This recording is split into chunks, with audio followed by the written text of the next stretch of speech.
So I wanted to talk about something that I really believe in, and that's training for whitetails. Especially if you got over 300-foot elevation, over half-mile walks, a lot of tree hanging.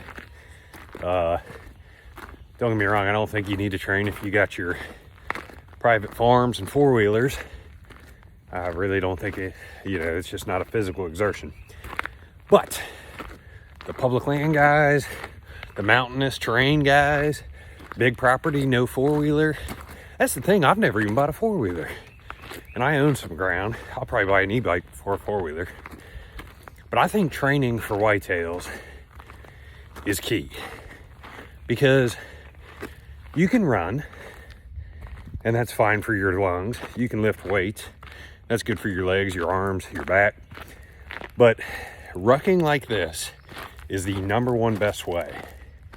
Because put that weight on your back just like a stand. I've got a KUIU 1800 Virtue. I don't even think they make this bag anymore. But a framed bag definitely goes a long way.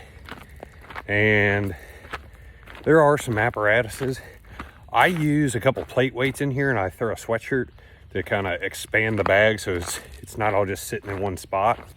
You can also go to Home Depot, get you a sandbag, and those are like 40-50 pounds. Divide that sand up into some contractor bags so that they'll be about the size of half a shoebox or a shoebox, and they'll be anywhere between, if you divide 50 pounds 3 different ways, you can kind of get a few different rucking weights there. You might have a 15er, a 12, and then a 10 pounder or whatever. But that way you can play with your ruck weight. Most of the time I ruck at 25-ish pounds. Heavier rucks for me, 35 to 50.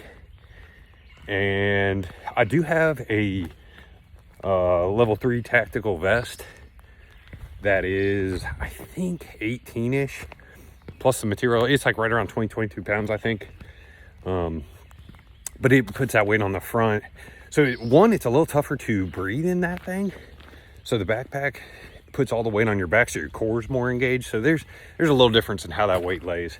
And I think the best is the backpack, because that's how the stands are. That's how you walk in the woods. Also, time on feet. You can do all the squats in the gym. You can do some of that stuff, but getting those feet ready by pounding miles, super key.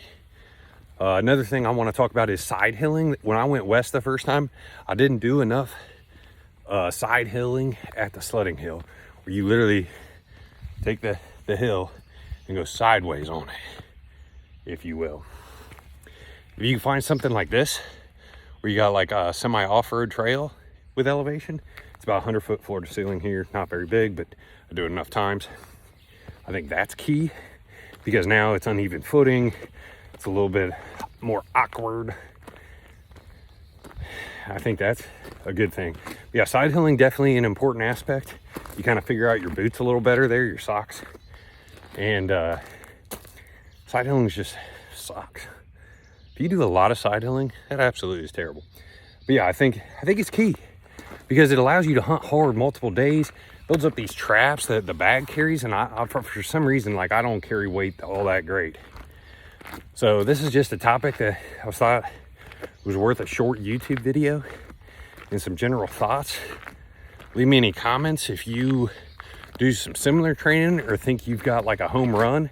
The other thing I did a short video on the other day is set my cooler up, because most guys have those Yeti Arctic hard-sided coolers, and just do weighted step-ups, either with a pack, with dumbbells, whatever.